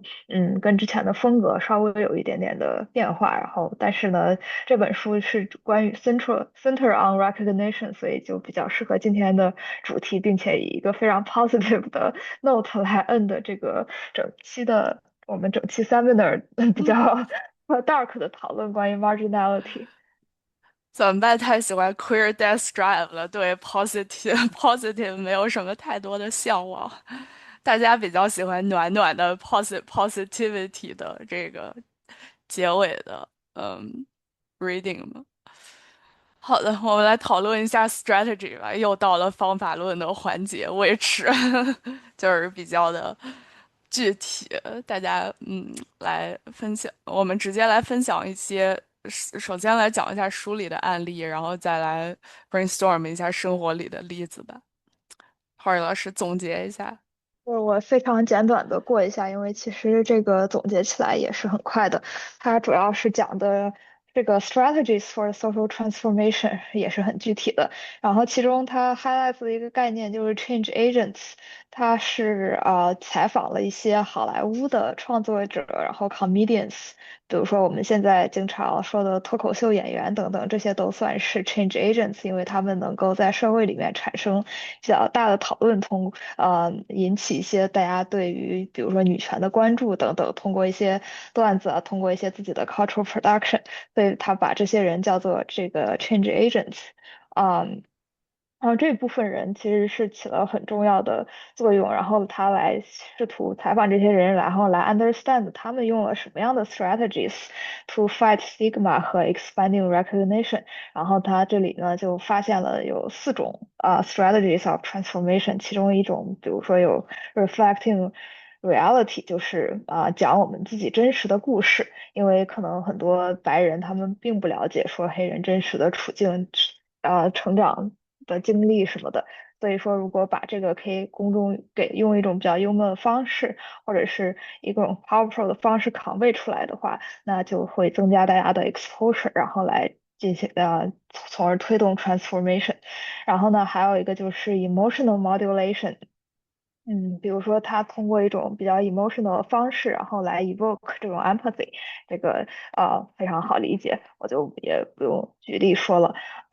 然后呢，还有就是 The Trojan Horse，他把这个叫做特洛伊的马，然后就是把一些用名字 suggest，就是把一些 social 的 message。embed 到一些比较看起来很娱乐的话，然后大众都可以理解的方式。然后来subtly 的传播，就像这个特洛伊的马一样，把一些更 powerful 的东西，然后放在一个看起来没有那么 threatening 的medium 里面，这样大家比较好接受。然后它最后一种叫 see it be to be it，啊、就是它这个provocatively opening career paths for members of marginalized groups。然后比如说我看到这个 industry 里面没有什么这个少数族裔的代表，那我就试图做这个代表，然后并且去 recruit 的时候故意去招一些这种 underrepresented group。这个也是非常常见的一个现象，也是我们每个人都在试图做的一些事情。所以说这4种 strategy of transformation，它这里总结了一下，就是每一个其实也都很好理解，然后它这里提供了一个大家如果想 push for transformation 可以具体想到的一些方法，有很多的例子是。大家有没有觉得自己被 empower 的瞬间是看到了一些 representations，或者被包裹起来的一些库尔文化以特洛伊的马的方式被大家打开了？很多吧，流行库尔文化里面，什么电影啊、电视啊之类的书，大家可以先思考一下。那我们就直接把这个 solutions 说完吧。对，这个也是跟 strategy 非常呃必须 continuation 的，所以他说这也像 solution versus strategy 吧，就是 for building an inclusive society，他在总结性的在conclusion 里面还有 chapter 8里面都有说到。第一个就是比较 theoretically speaking，就是 broaden the criteria of worth。那比如说我们现在经常觉得，可能很多人觉得你事业成功，那你就值得被尊重，或者你很有钱那你就是一个值得尊重的人。但是它是based on 一个非常 neoliberal、非常 narrow 的这个 criteria of worth，你有钱、你成功等等这样的一套 ideology。但是如果你没有钱或者你不成功怎么办？所以难道这个就不值得尊重吗？所以说这个我们一定要试图去 broaden 这个 criteria，就是把更多的 dimension 囊括进来，而不仅仅是就是 neoliberalism 的这一套。然后第二点，其实跟他 previous work 有更多的 connection，他一直在推崇这种 universalism 的概念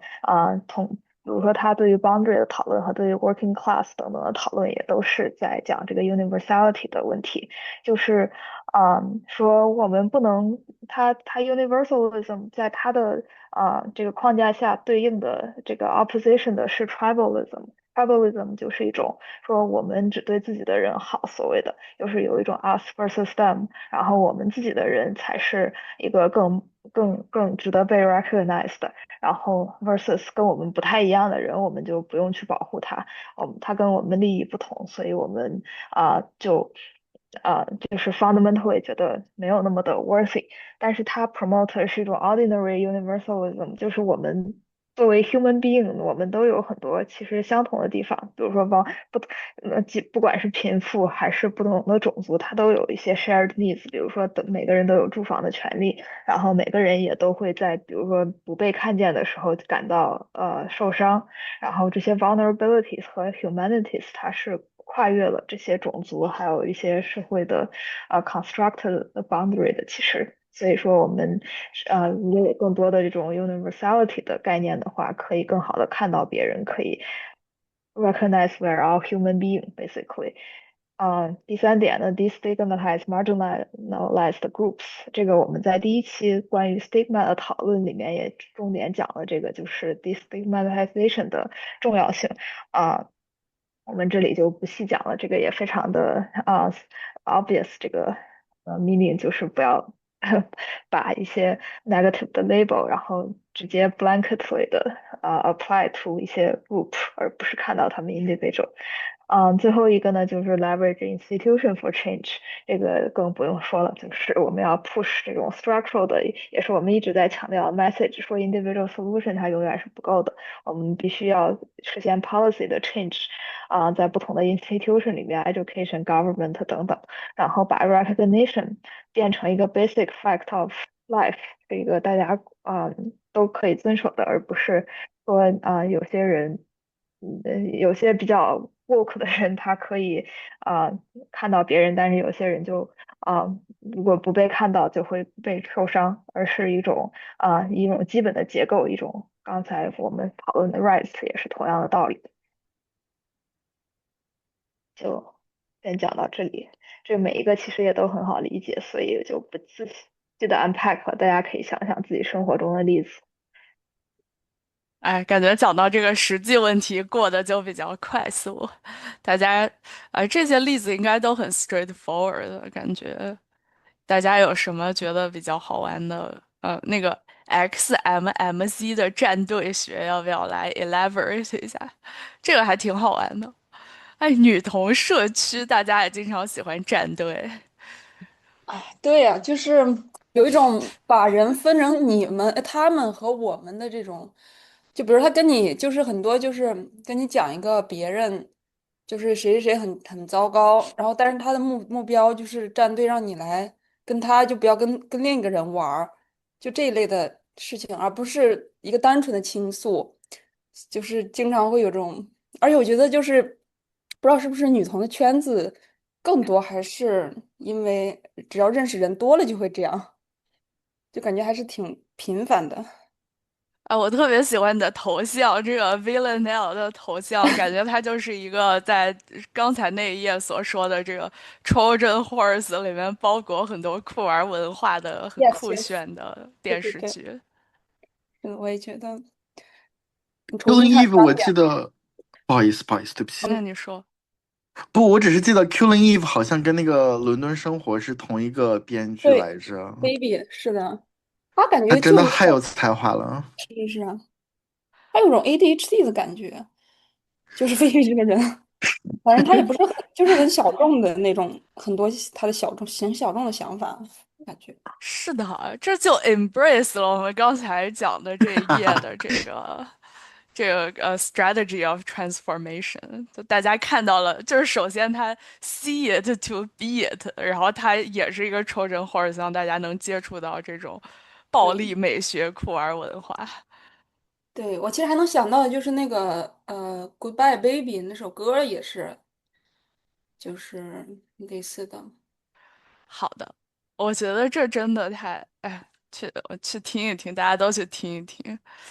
这真的是一个非常不错的例子。嗯。对啊，战队文化也是一个比较反面的，就是站在作者立场相反的。但是用之前的那个黑格尔就也可以理解，就是一个 tribal 的，它也是一个象征着达尔维尼安 social 达尔维尼安。包括男同性恋社群也是这样啊，因为接着那个点点老师之前说的那个人格的形成，就是我之前那个评论区也在聊嘛，说他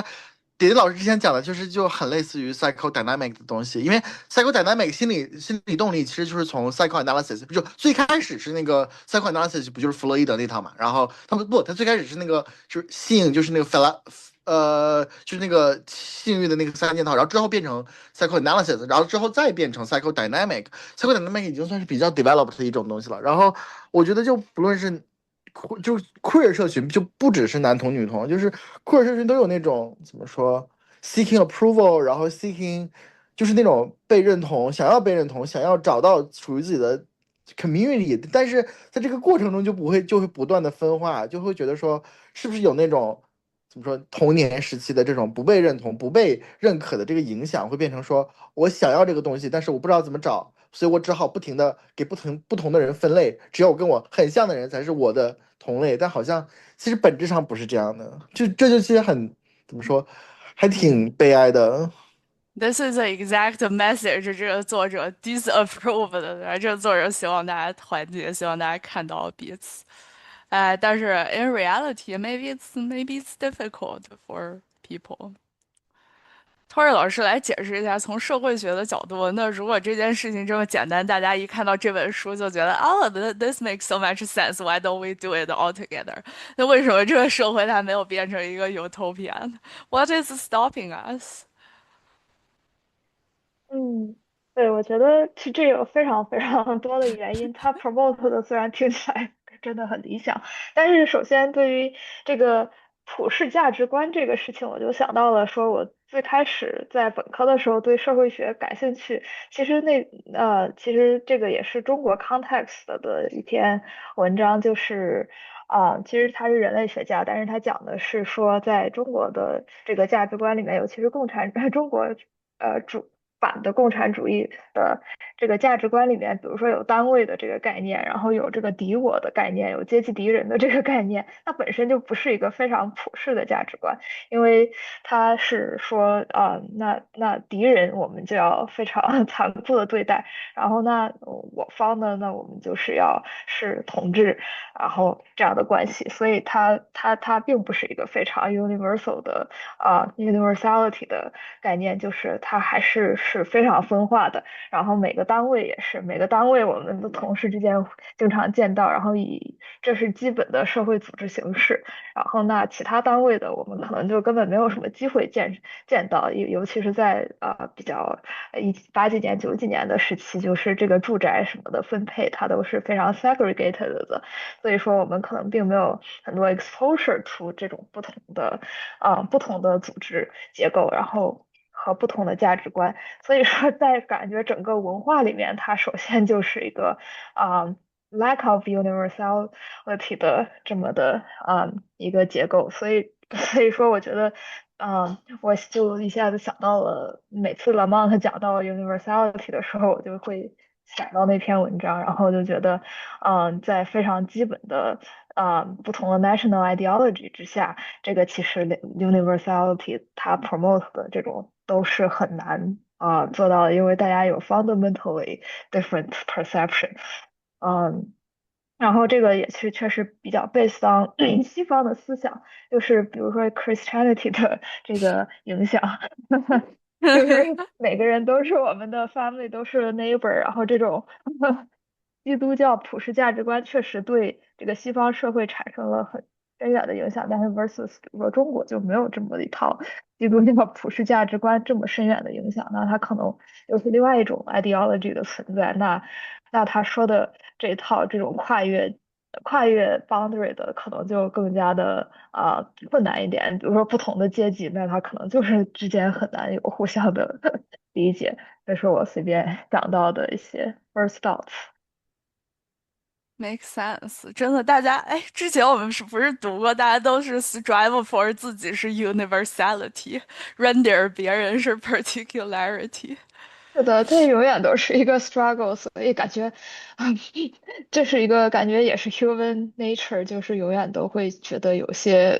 这个 tribalism 真的是因为可能远古就是有这种部落的区分，然后大家也都想划分一个跟自己更 closer 的一个 circle，然后 exclude 一些人，这样才可以来 affirm 自己的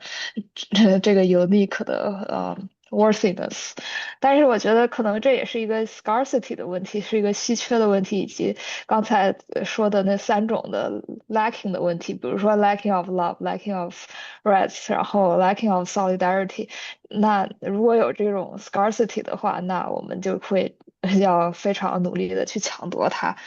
就像资源一样，那总会有人得不到，然后总会有人想占有更多。versus 比如说共产主义，那可能就没有这么强的需求。然后，而且感觉在这个 psychoanalytic 的 framework 里面也是说，这个完全的健康的关系其实是很难形成的，因为它描述的种种，那比如说婴儿对 mother 有这种 aggression，那很难说有一个 perfectly 健康的家长，或者 perfectly informed 的家长，尤其是在可能东亚社会，这个跟家庭的关系永远都是充满了各种的 conflict，所以说这种这种 model of 所谓的正常的发展或者正常的 love。它在现实生活中，首先就是很难见到的，大家的家庭总有各种各样的问题，然后尤其是上一代，感觉父母就是生孩子是一个义务了，就是不管怎么样，就先生下来再说。然后，所以说就是从一开始来讲，可能就会有 lack of 这种所谓的 love，然后那之后的 recognition 的 needs，然后再经过各种之后的 life events 里面discrimination 作为一个在美国的少数族裔等等等等的，也都会加重我们对于 recognition 的需求，然后在这种 precarity 的情况下，就很难去实现说他的这个这些最好的 vision，然后来进行他的这些 solution，因为自己本身就已经处于一个很不好的 situation 了，很多人觉得。确实太难了，就是这个社会的资源很紧缺，我们作为酷儿群体就可以积攒更多的社会资源。陶蕊老师又回到了我们关于 Bourdieu 的讨论。一切都连起来了。点点老师要发言。哦啊哦，我不小心开麦了，其实我是在贴 OK，东西，那我们可以对move on 到 call to action，然后结束本学期的讨论。好的，这个 call to action 当然也是就像刚才所说，非常理想的，非常呃 rosy picture 但是我们就作为结尾也挺好的就不是 practical，我们就应该攒资源，变得更 practical 一点。陶蕊老师，我看到你的白眼。那我就快速的过一下作者的愿景吧。不管怎么样，它至少是一个美好的愿景，我们可以可以 keep it as a reminder，就是他用同性婚姻的例子，然后说明说其实这个同性婚姻例子确实还挺 positive 的，就是在这么几十年的时间，其实在整个历史长河里面还是很短的。我当时其实在现场的时候也觉得，真的今天会 announce，真的会发生吗？我当时都觉得，觉得这件事情还是不太可能，但是它真的确实是发生了，所以他用这个作为例子说。这个 social change 是可以 happen 的，只要我们不断的通过多方的努力。所以说，这个我们不仅仅要 keep 一种 hope，更多的是一种 action。然后我们必须要通过一些 narrative，然后让大家知道更好的样子是什么样的。然后通过这种向往，然后大家可以说去一起来 achieve 这个 better world。然后他还举了移民的这个例子，which 也是我的一个研究的方向，就是说移民他经常是 motivated by 就是比如说对岸有多好很多人想象来美国，他就是可以有更多的平等，可以有更多的自由，然后觉得美国的社会他能更过上一个更幸福的生活，所以才要花那么多的努力，然后去移民。所以说，只要其实如果有这种 positive 的 narrative，有这种 capacity to aspire 的话，那大家还是可以付出很多 action 和有很多的 motivation 的。嗯，对，所以说还是要有 hope 的。然后这个他强调的说，这些 neoliberalism 是非常不够的，这个也是我们一直强调的 message。比如说self-reliance willpower 然后这种 self-help book，它经常是提供了一种非常 individual 的 solution，觉得你 overcome yourself 就以就可以了，但是它忽视了更多的 structural 的 change，所以说并不能 meet 这个我们所面临的共同的 challenge，在当代，尤其是在 Trump 的时代。所以呢，他的 call for action 也是说，这个 work of recognition belong to everyone，我们每个人都要投身于这个中，而不是说，比如说自己作为一个 privilege，在某些方面 privilege 的这个 member，那我们就不用努力了。而是说每个人都要去推动这个 change，然后他也说了individual 可以怎么做everyday choice matters，然后这个 intergroup 的应该怎么做，就是说，即使对方跟我们意见不一样，即使这个现在有很深的 political division，但是其实每个人都是 motivated by dignity 的，都是想 fight for 自己的尊严和自己被看到，所以我们还是要 recognize 这个共同的他们的 motivation，才可以更好的理解对方，而不是陷入 tribalism。然后again，最后 institutional，那我们肯定是要 push for policy change 和更多的 inclusive 的这种 culture in schools, workplace and governments，这个都很好理解，所以我们就总结到这里。太棒了！我们这学期就以这样比较 positive 的 note 进行结束。嗯，大家有什么 final notes 吗？没有的话，那我们今天可以提前5分钟，大家 可以 conclude，然后期待下一个学期。下一个学期学什么呀，Tori 老师？聊聊。这个还没有完全想好，我觉得可以从具体的 reading 开始，看看有什么比较，我最近读过比较 exciting 的 reading，然后这学样 带劲的，带 reverse 劲的。reverse logic，而不是是的，就是有一个概念，然后想底下的 reading。我觉得我现在有点换 approach 了，比前几期的 seminar，所以说，对，还没有一个特别强的概念，但是我可能会讲一些关于 identity 的，就是因为我自己研究的方向主要是以这个为视角，所以我再关注一下这方面的文献。对，大家如果有什么意见，也可以来多分享一下，然后可以给我们提供一些思路。然后，如果大家对某一个 topic 特别感兴趣的话，都可以 potentially 成为我们之后讨论的 topic，或者某一个人或者某些 reading 都可以。是的，大家随时在群里发言。大家觉得有那个二群比较吵的话，可以进3群。二群之前争端比较多，比较吵闹。OK，那我我觉得们今天先二群的争端，sorry，你说。插一句，二群的争端很多也是一个 recognition 的问题。确实这个啊，很多 conflict 都可以通过今天的视我觉得角来理解，call for recognition，然后我觉得 大家都想 Tori 被老师的看到。刚才总结的本质，这个 scarcity 它就是一个问题，就是我每天就这么多精力，对吧？就是我每天只能看这么多人，那别人每天也不愿意多来看我，对吧？那就是大家就没这么多精力和时间，就是 given we have infinite time 和 resources sure，那就在这样有限的资源里面，我们怎么样 maximize 我们的 community 的 strategize around our capital，来形成 Pierre Bourdieu 所讨论的这个实现最大的转换目标。对，这就是我们可以努力思考的方向。是的，比如也说讨论到 capital，那对我们有更多的 cultural capital 的话，可能也能够被更好的 recognize，知道怎么 speak 出大家的 concern。我突然又想到有一个社会学的很有名的社会学的讨论，也是说就是